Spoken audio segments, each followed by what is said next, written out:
you're having company, yes, take it in your hands.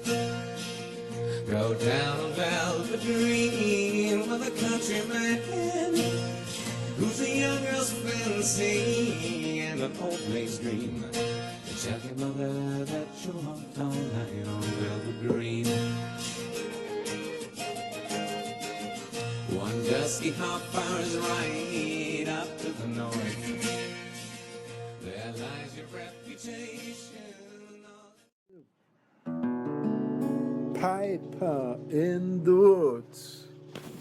Piper in the Woods, a short story, beautifully written by Philip K. Dick. Science fiction, as they call it, but this is more a kind of psychological science fiction. As in the development of the genre, there are aspects, like when it starts with Jules Verne in the 19th century, the fascination for technology is so pervasive that it's like always about new machines and Nautilus, and they can dive deep into the sea, and then other flying machines and even under the ground burrowing machines, and this is all machinery science fiction. Very good for young future engineers as boys to read it. But slowly, this is saturated, not slowly, but with the course of time. And then we have the periods of science fiction that is dominated by the fear of war, the Second World War, like in the 50s, and then it slowly moves into a kind of psychological science fiction, because the psychedelic drugs are discovered, and the interest for altered states of the soul are fashionable. There is meditation, there are workshops and stuff like that. So the people start to investigate what could be, how the world would be if they would perceive it differently, if they would have different psychological approach to reality, to themselves, to society. And one of these is this beautiful story of Philip K. Dick, The Piper in the Woods. And I look at it as a literary scientist, okay, sitting on the balcony in Atlantis. I simply enjoyed that story very much after so many kind of videos and reports and discussions and reportages of the 21st century, like 2025. We have now 26, even in January 26, and this is so unpleasant to listen to the modern media, because the children mostly what I have named are not stories, but even modern stories, if they are written now, don't have this peculiar quality of great authorship, which naturally is the spirit of the time, is the spirit of the time now, the Geist, the Zeitgeist is tension, hurry, hammer down the meaning, defend the meaning, be prepared for criticism. Don't let it simply grow. So I look at this from two perspectives. First, from the theory of science fiction, which was first formulated as literature by H.G. Wells, who is himself an accomplished science fiction writer and also a philosopher. And he had some good ideas about what the good science fiction should look like, and And then I look at it from the modern theory of receptive aesthetics that I have studied in the 1980s at the University of Konstanz under Professor Wolfgang Iser. According to my interpretation, the deepest and the most wise theory of aesthetics, because it unites three perspectives into one: structuralism, phenomenology, and anthropology. As a kind of side note, it's wiser than any other, and even Professor Wolfgang Iser, written W, and so on, and Iser, I-S-E-R, used his email acronym WISER. Wiser, very, very clever man, very wise man. I knew him personally, and I had some deep discussions with him. So, first H.G. Wells. H.G. Wells has this idea that if you want to write a good science fiction, you should change that one aspect of the real world in which you live.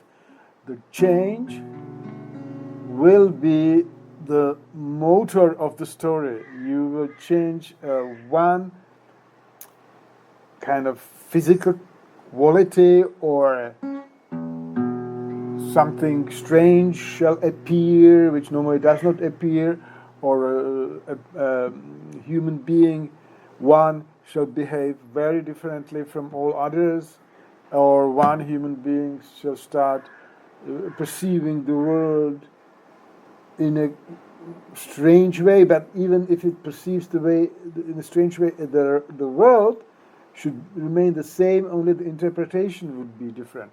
So the main rule is change one information about the real world that everybody shares, the writer and the reader, and then be good painstakingly to describe in all strata of your fictitious world, the world of the novel or short story, what it would look like if this one change would spread and would have, consistent effects. Okay. Then, even better than just, this could be a scientific paper. You would say, what would happen if this would not be literature? In literature, novels that are good, stories, you want to have involvement of the reader. You have to pull him in by the text. Né? And even more difficult today, it is by spoken word. If somebody reads a story, you have to pull the hearer in. And this was very well done by this short story, and you should listen to it. If you can find it on YouTube, I put a link down there. Philip K. Dick, The Piper in the Wood.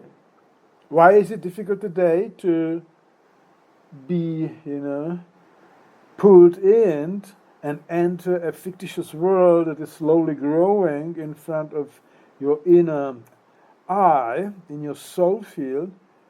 Because the readers are terrible, mostly. The readers are terrible.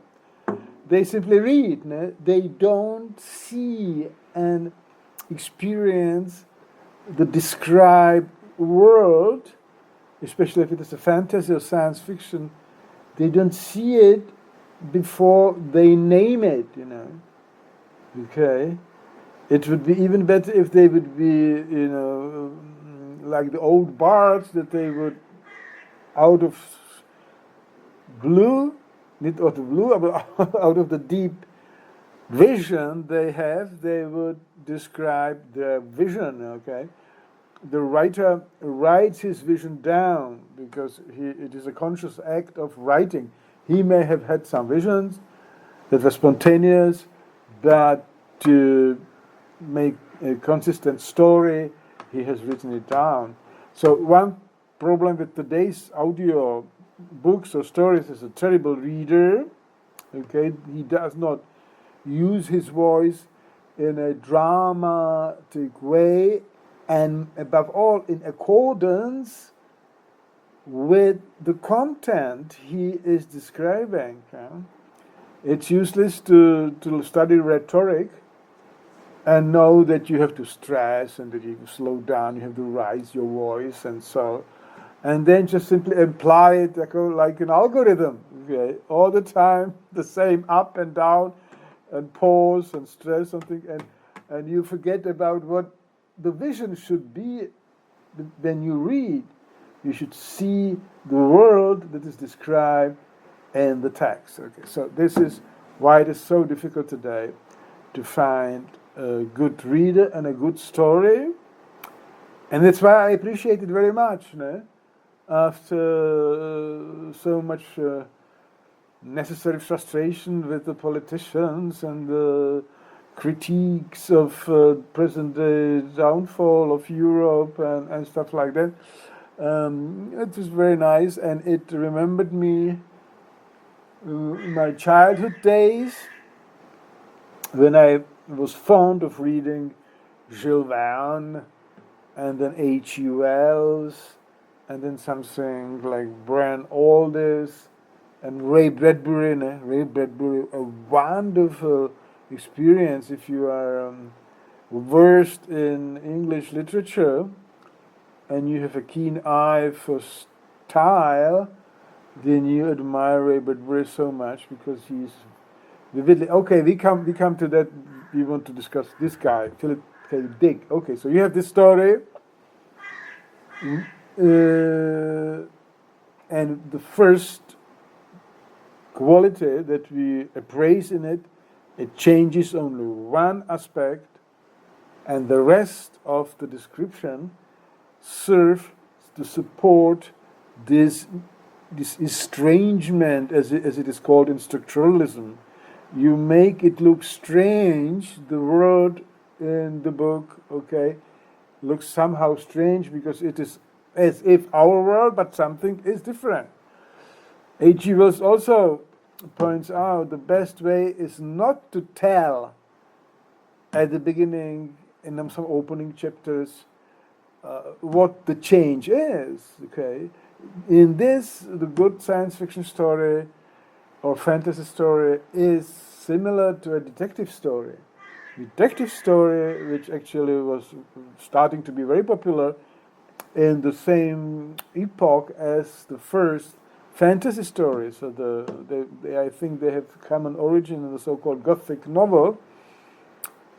In the detective story, it deliberately withheld from you who is the murderer. It's not the gardener, definitely. And if it is the gardener, then you are misled to believe that it is not the gardener. And so, and then it is a kind of logic exercise, and people read this exactly because they get so much involved cognitively. They have to think in combination, do some combination. And here we get one of the winks to the anthropological approach to literature, asking ourselves, why do we read this? Why do we read at all? And why do we read a certain style of literature, a certain genre? Why do we like it? I will talk about why do we read at all at the end of the speech. Today, I just know to get to Philip K. Dick after all. I'm always digressing, because digression is the mother of truth, okay, or let us say of authenticity. If a digression opens in front of your inner eye, then follow it. It is natural. So, just to conclude this digression about the detective story, it is popular with people who, out of anthropological point of view, need it. This accordance with one of the great maxims of my favorite philosopher, Friedrich Nietzsche, who would say, everything what happens out of necessity. If you are authentic and you can decide yourself what you are going to do, then you are of necessity select a certain genre. Like in a similar way you select a certain food, a certain place to live, because you need it. I think I stress, when you are free, a lot of people are not free, and the children at school are forced to read something that the school curriculum asks for, and they have to read it all together. Okay, that has another meaning. That is another necessity. This is the necessity of the superego, of a society that wants to homogenize the population so that it is predictable what will happen. So the children are trained, and like a group of soldiers is trained, like the people in the church used to be trained, sitting in the similar position as the structuralists have discovered and described, and doing all the same or similar at least. Okay. Detective story then shall be grasped and enjoyed by whom? Try to think logically. And Heidegger says, if you put a wrong question, it doesn't matter what answer you become, it is all useless. You have to put a right question. Okay, then the answer which you will get will have value, will have some meaning. Okay, so why do people like to read detective stories? What kind of, social strata level men, women, the younger workers, intellectuals? This should be asked. No, why do they need it? They need it. Okay, you don't. When you have a fish is thrown on the beach by the waves, it needs water. Okay, you are not arguing with it. You simply throw it back. In this way, you should think about the reader who gets hold of a detective novel. He needs it very much. Why? There, you have to have also a phenomenological approach. I never get to Philip K. Dick. I hope he will excuse me if he's still alive. You have to have a phenomenological approach, because the phenomenological approach will reveal to you what is actually going on in the inner world, in the soul of the reader, when he is or she is, as phenomenologists say, constituting the world of the short story or the novel or any artwork. The aesthetic theory of Wolfgang Iser, which is called Receptive Aesthetics, stresses the function of the receiver, who is receiving the artwork. Okay, you can look at it, and it is painting. You can hear it. It is music. You can read it. It's a book. Okay,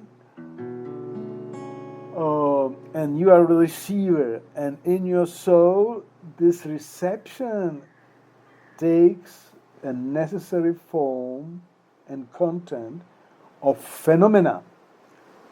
That's why phenomenology. You are seeing certain visions, you imagine the landscape, you imagine the characters, certainly according to your own memory, what kind of people, what kind of countryside, and so you know.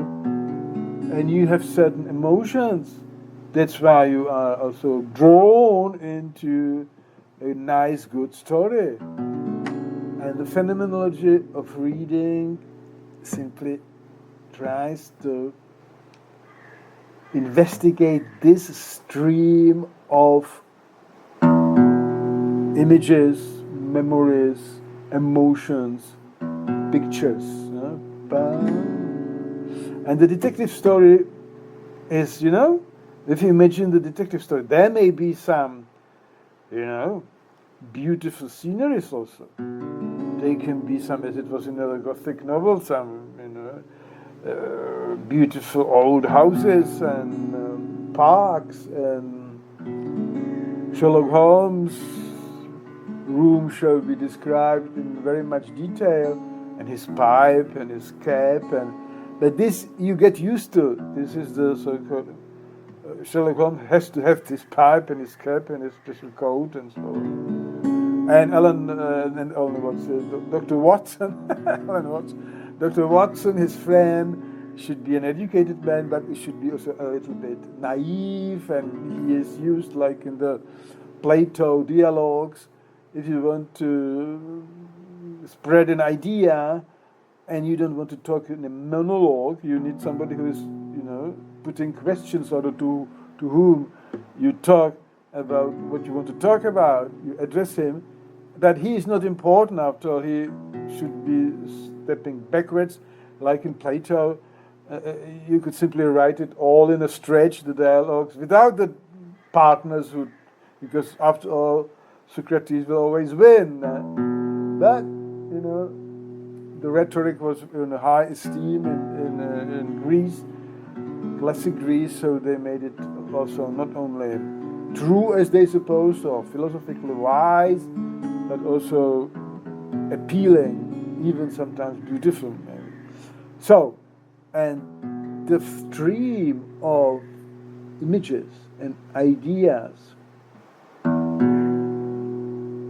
in the soul of a reader of a detective novel, what it is like, predominantly cognitive, predominantly largely logical, combining this and that, jumping to and fro, remembering some details and trying to combine them with other details, and so the effect, what is the effect, what does it cause in the soul of the reader?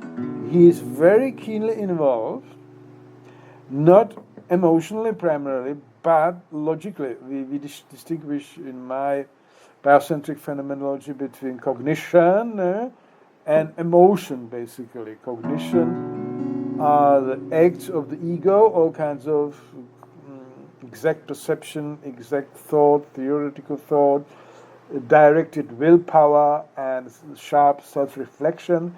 And on the side of emotion, we have body and soul. That is the perception of the body. I'm sitting now in the armchair overlooking the beautiful Libyan Sea, and the evening light is coming, and the smell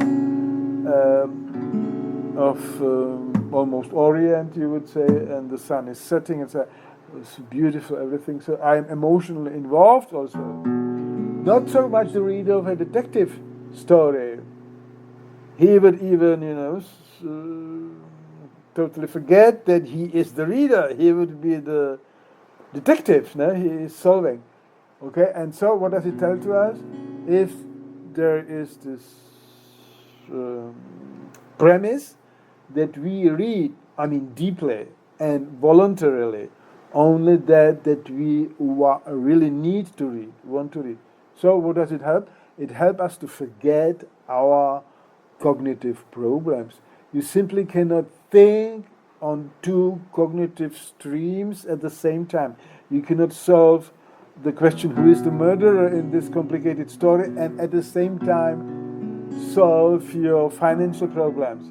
Both of them, or some problems with your garage or the car repair or whatever,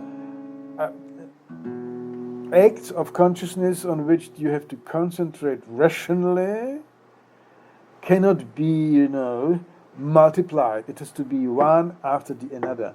You can do multitasking if you try to understand, but at the same time enjoy and dream a little bit, like in a fantasy novel. There it is possible, but not in a detective novel. So the detective novel, the public that reads it, the readers, are those who need to take a holiday for some time and not to be bothered with their real worries, cognitive problems of their real life. Huh? So let's go to Philip K. Dick. So the first prerequisite is very much the H.G. Wells demand that he should change only one thing. He does change only one thing. Should I tell you about the content of the story just only in hints so that you will enjoy it when you listen to it? The reader is good. Yes, the reader is unique and is a good reader because he gives you at least the impression that he sees what he is reading. He's a fan of science fiction. He loves it, and he has this nice balance of involvement and keeping, control of the reading. So, but this is due to Philip K. Dick's style. So he changes one thing, that is, on a certain asteroid, there is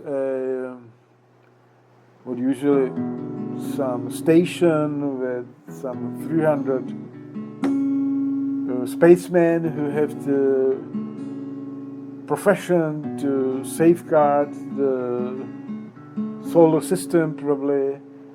And when that is already future, the solar system is already united with other solar systems, and their ships are coming from all kinds of locations, and they have to be checked if there are some viruses or some diseases or some monsters, whatever you can say. So this is quite reasonable, everything. If you have a territory which you want to keep safe and healthy, then you have to check everything that comes in. No problem then. Also, all the social structure there is very normal. Okay, there are commanders, there are engineers, there are specialists, and so everything. You get a glimpse of that all like you were there on a big spaceship. Okay, it's quite normal. The one change is that we start always with one of the crew suddenly stops behaving like a typical man. He starts to sit and look into the sun, okay? Nothing else. And when the sun goes down, he goes to his bunker and sleeps, and nobody can wake him. And then the trouble starts, that the investigation is open, local psychologist is investigating, and slowly you get involved into the story. And this I can tell you because you will hear it very soon. Because it does not stay only one, it goes more and more until it is quite a lot and becomes serious. These astronauts, they feel that they are plants suddenly. They behave like plants. That what they were doing so far is no more of interest. They simply sit in the sun and absorb the sunlight, and in the evening they lie down and digest the absorbed sunlight, whatever. So this is the story. And also structurally, you get involved into this discovery of what is going on in a very sophisticated way, which is, to me, a sign of the fact that Philip K. Dick could easily be a mainstream writer, like Kurt Vonnegut, like Doris Lessing, like Jonathan Swift, like those mainstream writers who select a fantasy or utopian genre to discuss some important ideas of the present moment in which they write, okay. You see it also in the way he describes. It is poetic. It is poetic. A writer who is accomplished feels awkward when he does not, open the world of his fictitious world in a way that is inviting and that is smooth and that can be entered by readers he is interested in. Okay, so the theory of aesthetic reception has even a name for it. It is the so-called implied reader, a book by Professor Wolfgang Iser. Implied reader. This is the reader for whom truly a good writer is expressly writing. He must have a vision of a reader who will read his book with attention, otherwise he cannot become really good. Best example is romantic love poetry. The man or woman for whom it is written is known to the lover, and he is trying really to convey what he feels. So he just doesn't say simply, I love you, and tomorrow we shall sail to great adventure at the sunset. He tries to describe a vision he has of this beloved person in such a way that the beloved person can see herself or himself in a beautiful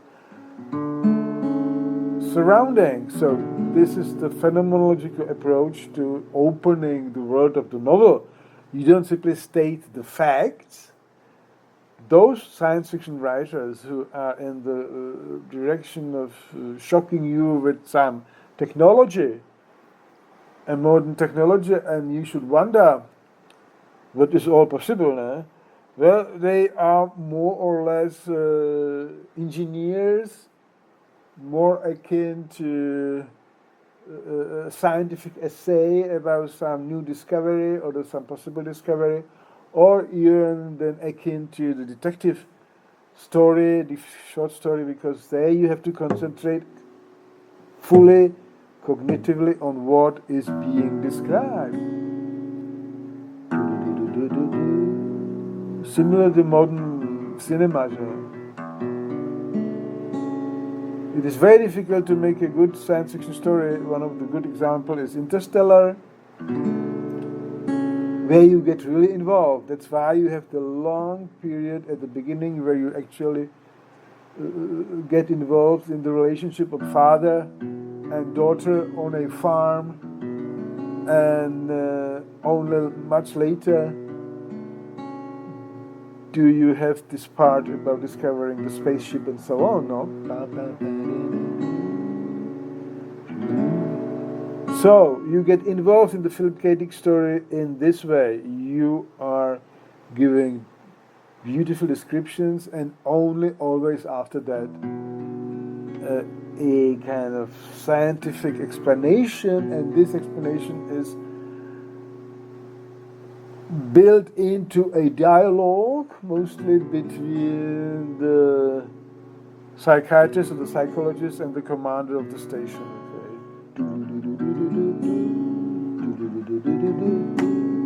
And it goes on, and all the story develops quite dramatically. After all, these pipers, in the name of the title, Piper in the Wood, should be some entity that is causing this transfer of the human soul into a kind of a transformation of the human soul into a plant soul. I won't describe this in detail because you should see it for yourself. We have this description of beautiful description of forest, because one of the main ideas is that the forest is maybe the entity itself which induces kind of altered states of the soul and body in the astronauts. It's spacemen and spacewomen. I say altered state of the soul and body because I do not like the Anglo-Saxon label mind, which is, according to Nietzsche, just a sound or a concept which is slammed into a hole in our noetic cognitive map of the human inner world. We don't know what's going on, but it is inside, okay, it is not outside. So instead of res interna with Descartes, we call it the mind, okay, and this has been a great disaster for the Anglo-Saxon psychology and philosophy sometimes even, because you lose the fine distinguishing perspective between soul as an emotional, kind of visual, dynamic process and cognition as a rational, mostly kind of static in the sense of jumping from one clear concept to the other and causally driven abstract thinking. You lose that and then you confuse it. If you lose it, you confuse it, okay? And according to the biocentric phenomenology of de Klages, is my chief master of epistemology, this is one of the frequent mistakes in thinking, in human thinking, at all. To take two entities that are essentially different and not to notice that they are such and deal with them as if they were similar or even essentially the same, okay? Like cognition and emotion, like cognitive acts of the ego on one side and soul experiences, the phenomenal experiences of the soul on the other side. And the soul includes the body, naturally, because you experience your body, your own body. These are the perceptions of the body, or sensations, all that comes in through the doors of perception. You experience it, after all, also in your soul field. You cannot experience them at the door, okay, at the door of perception that is in your eye. You do not experience in the light. There, the light is simply registered as a signal, photon, on in an organic wave, in an organ, the eye, and the transfer continues until to the visual cortex and the brain, and then something mysterious happens, nobody knows. You experience it in your soul as the image of the sea, the mountains, the clouds, whatever I see now is beautiful.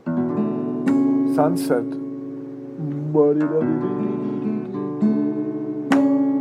Okay, so we have it. A digression about epistemology and talking about the grave mistakes of confusing entities that are essentially different, dealing with them in the same way. In the story of Philip K. Dick, this is also a prerogative of a certain high quality science fiction, that you simply play out the possibilities of noetics, epistemology. You change some usually expected facts, like nobody would expect that a man, human being, can, perceive, experience in his soul in the same way, a similar way as the plant, a tree experience.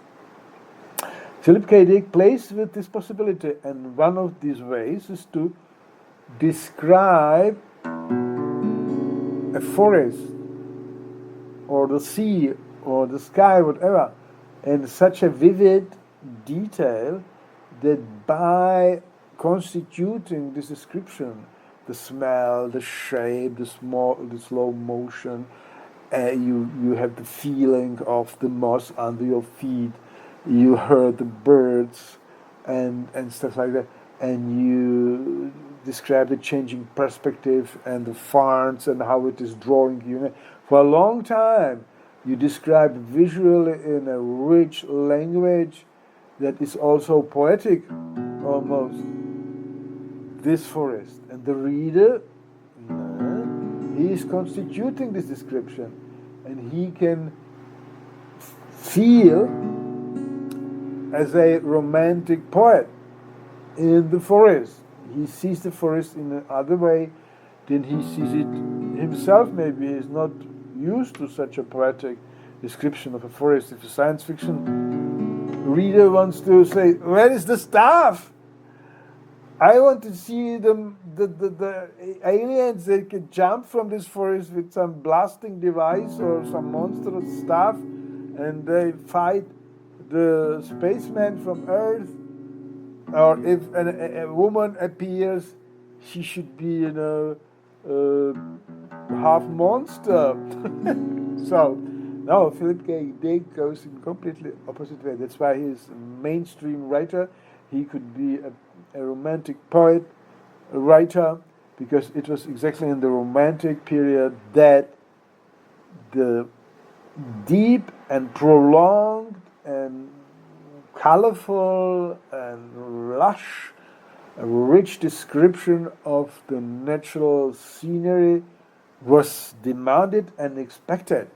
You could not simply start a story, especially a romantic story, without giving 2 or 3 pages of your book first to the description of this beautiful nature, because there was a keen awareness of nature still, you see. It was not like today where you live in the concrete, glass and steel, autobahn and planes and modern all kind of communications. It was all full of nature. That's why Philip K. Dick then even leads the reader into the depths of the forest in a beautiful way. And the story has a climax when he meets a forest fairy. I don't say more because you should be lured into this, which is basically is a big word, I always use it, which is probably the dream woman of Philip K. Dick. He would not otherwise be able to describe her so perfectly, not exactly, but so kind of smoothly, and as if she was close to him, okay?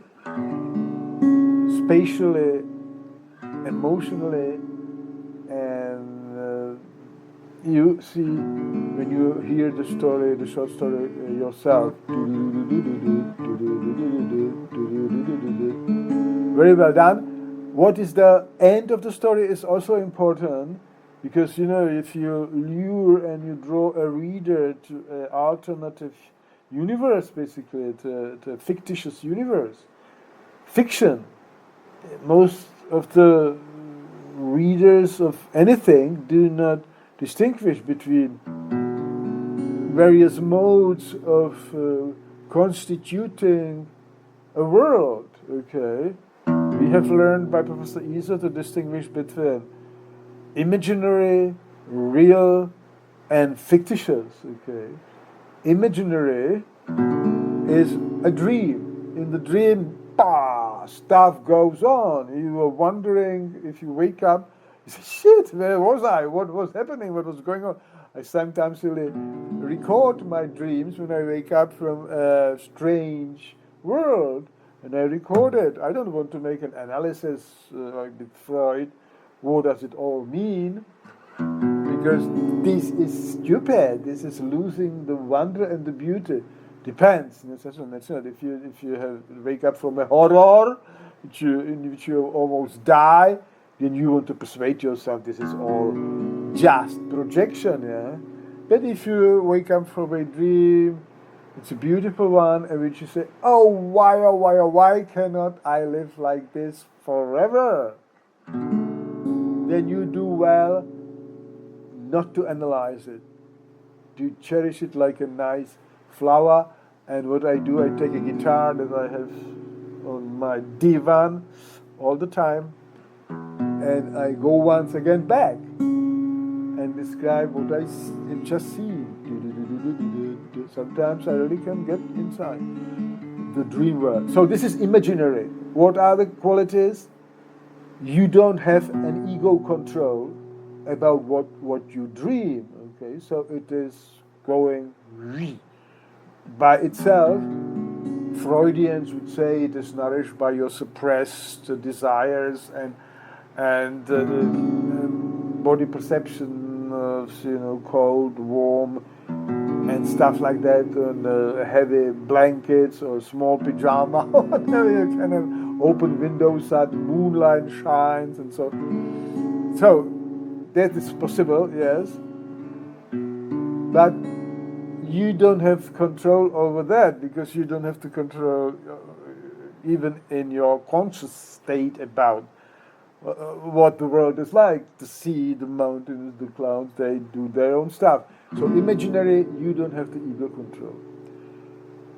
Real is empiric perception, and you have a complete ego control of what you perceive. If you perceive something which is riddle, which your ego cannot disclose and understand, you go in and you go around, and you look from another perspective until you have solved it. Or you say logically to yourself, I have an appointment, I have no time for this, let's just put it into brackets, I shall not worry about it. There can be somehow an optical illusion, or Fata Morgana, or somebody's playing the trick on me. Some media today, they can do everything, fakes, projections, and so on. But I don't care, because I have other stuff to do which is much more real. So you pass the riddles. So this is your real state, reality. And the fiction is between. Fiction is a world which you constitute in your own soul field. It is a kind of phenomenal world. And you take the pieces out of which it is built dynamically from your memory. Okay, and the memory you take from the real world, okay, naturally from the perception of the real world. So a fiction, it says even in the name, is another name for literature, fiction, non-fiction, and stuff like that, is the typical case of a world that is built in the soul of the reader, and he uses parts, constituents from his memory, and the memory is built up from his perception, okay, and education and stuff like that, okay. So, and then he combines that. These items of his memory, or even imagination, if it is like I remember. This sea, I see it, okay? So I can close my eyes and I can imagine the sea. Okay, I see it. And then I can combine it with a ship, an old pirate ship that would suddenly appear on the horizon and would approach me. This will not happen in reality. There are only the tankers carrying, the oil to Gibraltar, or vast, far away on the horizon. Sometimes they come close and stop here and then go on again. Okay, but the pirate ship, no, I can imagine. So I will pull it here, pull it here, pull it here, pull it here, and I let it land on the beach below. Okay, I can hear the screeching of the ship and the pirates jumping out. It is like basically like a virtual game, yeah. But I'm doing it. I'm combining real memories or real perception with imagination. Okay. In the work of art,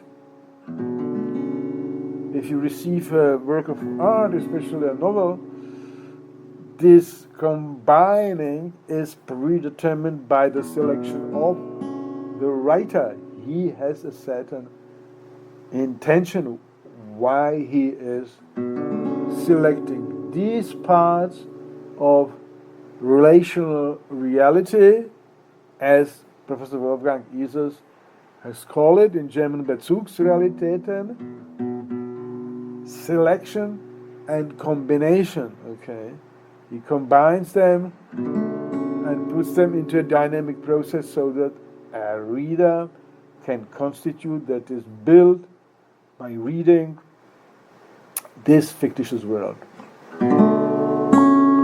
It takes great art to do something like that, which many readers will enjoy to do, will be drawn to do, and maybe over a long time of, reading, that even like people, writers like Goethe, Shakespeare, and all the big classics have this ability to be so good in selecting and combining out of their own perception and their own memory and the epoch in which they live, to create such a fictitious manual, let us say, so it's an instruction of how to constitute the world of the novel or of the play, drama, that it is effective and it draws people, readers, even hundreds of years later.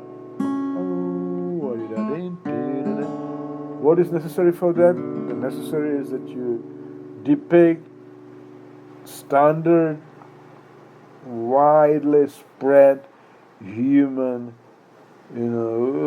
predicaments, questions, troubles, desires, like love, hate, friendship, betrayal, birth, war, murder, the tragedies of Shakespeare. Okay, do that. So, fiction, reality, and imagination. Imagination, basically the dream. Reality, the empirical perception of every day. And the third, fiction, constitution of a half world.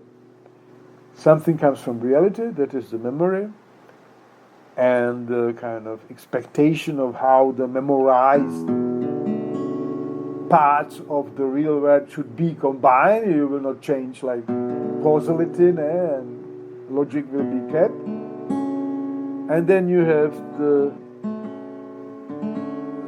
fiction as a whole,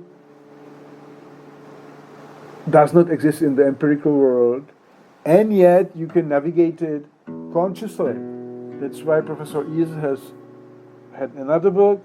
The title of the book is The Act of Reading. No? It is a cognitive act. It is not a dreamy act. You will not, it would be good if you would wake up and you would find yourself sitting in an armchair under a beautiful lamp or with a candle and reading from a book. I mean, that would be a shocking experience. You would be very much relieved if you would wake up for the second time and it would be revealed to you that even that was a dream within a dream, You were dreaming the content of the book. You wake up first, and then you see, well, shit, I'm reading this. That's why I'm dreaming it. And then you see something strange, some You know, some strange cat lands on the reading table. You say, shit. And it becomes very unpleasant, the situation. And then you wake up in your bed and say, oh man, I was dreaming that I am dreaming. Okay, what? So this is it. Now we have departed into this digression when I was considering of how to leave this world. That is to close the book or to realize that the read story of Philip K. Dick is going to end. Because if it is good, you would like it to continue. It is intoxicating. You would like to be there. It is a nice world, nice story. So the great novelist will know that there must be a ritual of opening the fictitious world and leaving it. You cannot simply look at your watch and say, time to go to whatever, and turn off the tape or the computer if you're listening from a computer. Because then there would be a hiatus. There would be a kind of tearing apart the worlds. The fictitious world is not your real empirical world. So there has to be a transition. If you are a stylistically, deep soul, you will have a necessity to, like in a concert, like listening to a piece of music, that there is not a sudden breakdown of all the instruments stop and they pack and go. No, there must be some slowly getting softer, and then there is a little bit once more, and then the conductor turns around and you are applauding, and sometimes it is like rock musicians, then they have an additional song, and then they may even let some record or the tape playing at the end when the people go away, so that there is a soft transition from the fictitious, from the art performance into reality. This distinguishes a good artist from a bad artist. A bad artist is simply a worker in the field of the art factory, and he looks at his, like a jazz worker that would play in some bar for money for several hours in the evening. He looks at his watch, my time is gone, so he stops playing like the workers. I remember in the socialist Czechoslovakia, it was the famous phrase "padla." It was in the Czech language. It means "it has fallen," meaning the hour or the minute or even the second of the working time. We're waiting for it, watching the hand of on your arm watch. The second is moving. Now it is 4 o'clock. Cha! In the same time, you would lose your fingers, and the hammer or the shovel or the pickle or the wheelbarrow, whatever you are working with, if you are working on construction, simply falls down. This is padla. It has fallen. Meaning. So, no, you cannot do that in artworks. Okay, so, and you will recognize the good writer, that he will master this transition. And even the master of the masters can make you stay in this world in a pleasant way, so that even if there is no reading anymore, no voice, no listening, the effect of the story is living in you, not like an idea only, but as if the world is still surrounding you. And this you achieve with the so-called, what is it called in literary theory? It's not epilogue, it is a kind of hidden last meaning. You see, you constitute the last meaning, the explanation of it all, only after the story is finished. Only after the voice of the reader becomes silent, it suddenly dawns on you what it was all about. This is a great art. This is what Iser would call the empty spaces in his theory. It is a deep philosophical kind of approach, which means simply, not simply, but deeply, that the most important places, let us say, ontologically, to say, in this fictitious world, or even in the text, then you can find them in the structure of the text, are locations of negativity that are empty content. Something is as if missing, intentionally not there, left empty, and on such a place that the reader's interpretive faculty and imaginative faculty will be forced to operate there and supply a bridge over this empty space. Leerstelle, in German it was called Leerstelle. Leer means empty, and Stelle means place, an empty place.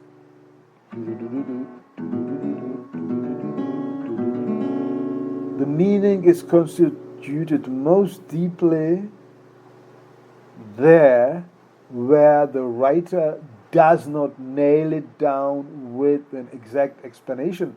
He leaves the space of the novel open, the imaginative space, the fictitious space, and you are, the reader, is one who is supplying the meaning, okay? Because you must. There is nothing that would bridge this hiatus. Sometimes it is a hiatus, sometimes it is intentionally so that you see there is no connectivity here between the last chapter and this chapter. Why does this jump so, or this sentence and that sentence, okay? This, why does this person suddenly speak when, there was completely somebody different speaking so far?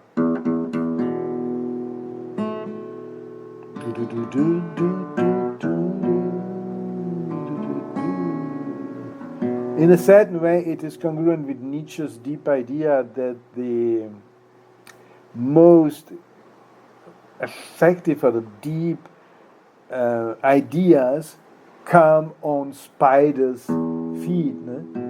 It is not the loud, shouting ideologues who are moving history forward, mankind's history forward, because they are only repeating some, ideologies loud that are already known, okay?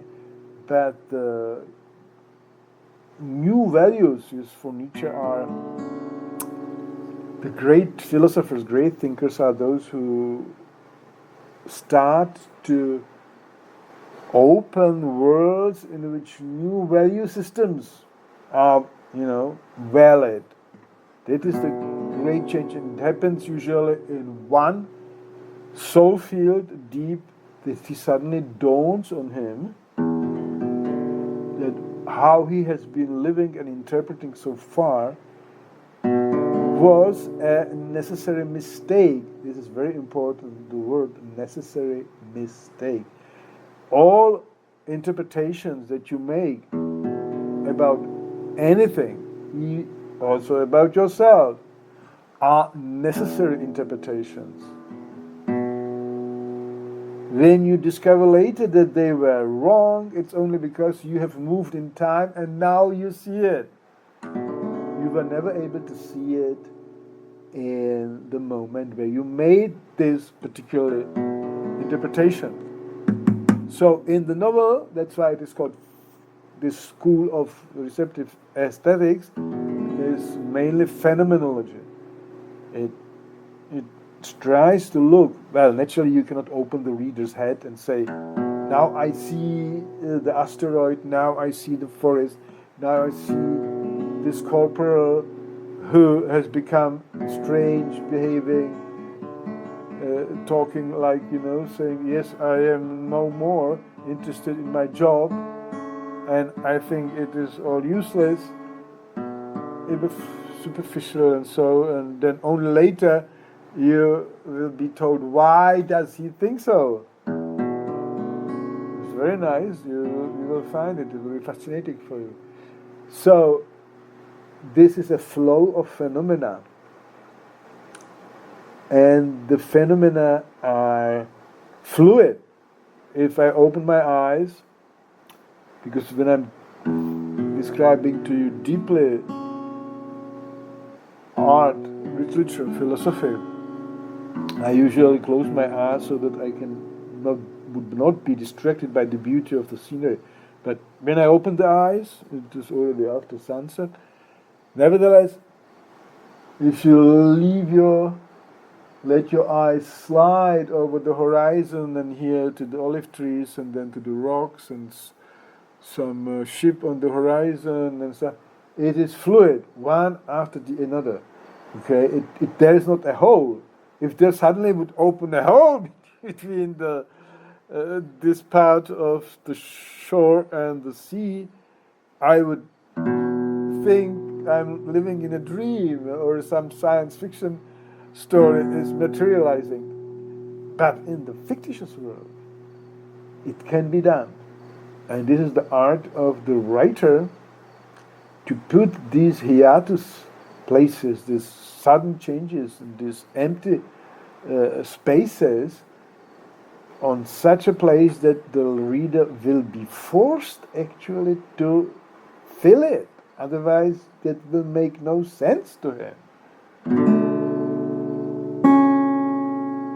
Okay, that is why phenomenology here is the descriptive mode, how it is done in the soul field. The structuralism is the measuring, so to say, real kind of investigating method which can actually look at the text and say on page so-and-so, second paragraph and third paragraph, there is an empty space. There is no clear transition. There is a shocking transition. There is a question mark, and the reader has to fill it in. Okay, this is the structuralism. Okay, the structure of the text can be just the opposite. It can be more binding. It can be building very solid bridges so that you will be forced to go over these bridges in text. Like in a poem, you have rhythm and rhyme. Okay, the rhythm and rhyme will fascinate you so that you will not, be able to look past this. It will force you to dream theme. Okay, like LV dream and theme is like a dream within a dream, Edgar Allan Poe. So the theme, dream within a dream, this will hypnotize you so that you will have to ponder the meaning of dreaming and seeming and life. Okay, life experience. So the text structure can enhance the places that should be connected by the reader. It can enhance his interpretative faculty out of necessity because this is a space where there's nothing. And there we jump to anthropology immediately because we see what? Yeah, human beings of our type, Europeans, 20th century, 21st century, do not tolerate meaninglessness. It has to have a meaning. Otherwise, why should I read it? Okay. This can be, again, in the modern literature of the so-called postmodern or deconstruction, it can be played with. It can be played with, but the play is very, very sophisticated and may be advised to play only to educated readers, because what the absurd novel like Samuel Beckett, which was the subject of my major with the Wolfgang Iser professor, my final paper, exactly has this intention to put empty spaces on impossible positions in the text, or even not to allow you at all to constitute any meaning. This is what Iser then called the expected horizon. Okay, the horizon on which meaning is constituted is something that is simply granted. I mean, I sit here, and the horizon for my perception of the sea and the sky after sunset is the unspoken of idea that I'm on the planet Earth, and that it is a solid planet with seas on it, and over it is the atmosphere, and then it gets, darker and darker, and the stars and the moon, there will be stars and stuff like that. So this is the expected horizon, which is not doubted. It is, and without it, actually, meaning is not possible to constitute. This is, by Heidegger, very similar. Foreground and background. Without a solid background, foreground does not make sense. Okay, if suddenly, suddenly the horizon would move in a way, like, it would look like somebody would shift a poster. Suddenly this blue sky and the red orange horizon and the darkish overhead with the first star would suddenly slide down forward behind the horizon, and a new poster would appear, like, don't forget to buy the best sandwich. I would also feel I'm crazy, or I am dreaming, okay? Or a big stuff is happening. Finally, I have, discovered that we live in a simulation. So, and the postmodern literature, the expression of deconstructionist philosophy in art, is playing with this, that you will not be allowed to constitute even the simplest horizons. You will not be able to keep the simplest horizon valid. Like, absurd literature means you describe a house, and people, go in and fro, and if you say there's something wrong, it is not possible, and you try to write it down and so you can make a drawing, actually it's not possible.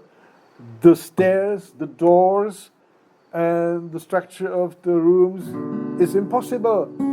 So you have been forced by this description to get out from the fictitious world, jump out, and the deepest intention of the novelist of this kind is to make you think about your horizon, about your preconceived assumption that you never question, because they will be visible only when they are broken heap of images. Okay. Some other art moods have played with this idea in pictorial way, like Escher, with these complex drawings where endless eternity, endless space is tried to picture geometrical illusions that are impossible, yet they are interpreted by the eye as possible, and stuff like that. Okay, this is not the case of Philip K. Dick. In this novel, in this short story, which is beautiful, and which yet, what did I say? Why did I slide away again to postmodern and this kind of discussion about the most effective structures and phenomenal kind of flows of readers in the world in good art, is that it has a kind of effect even when the structure is closed, and the actual constitution of the meaning from the text is also closed, then suddenly there is, okay, the last vibrations stay with you, and you go on and you find the great discovery, the great kind of point of the story, the pointa, dawns on you only after you have finished reading. This is great art, and it is also very polite to the reader, because you give him agency to enjoy to the last, and even go away from the reading experience in a kind of pleasant, let us say, creative way. Even the best effect of the reader, of the writer and reader together, is that you feel, I am not going to read anything else now. I'm not even going to do anything else now, because I had such a deep experience that I want to keep it for a while. And as I do, when this happens to me, I have to make a speech about it, an essay, because that is the best way for me to round it up, to make my experiences a kind of artful, and the tree of my life kind of beautiful and continuous and growing. So this is, I leave you with this, okay? Philip K. Dick, The Piper in the Wood. I put the link to the YouTube reader. This is an audiobook of science fiction. I recommend, my style is, I record it, transfer it to, change it to MP3 recording, put it on my MP3 player, and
to be taking the air, sitting, walking on velvet green,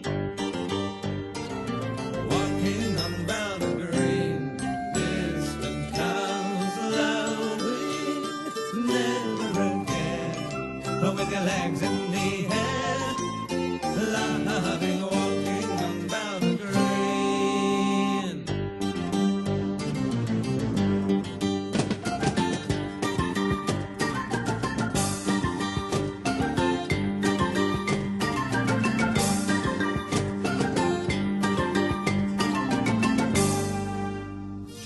Won't you have company? Yes, take it in your hands. Go down a velvet dream with a countryman who's a young girl's fancy and an old lady's dream. Tell your mother that you'll hunt all night on velvet green.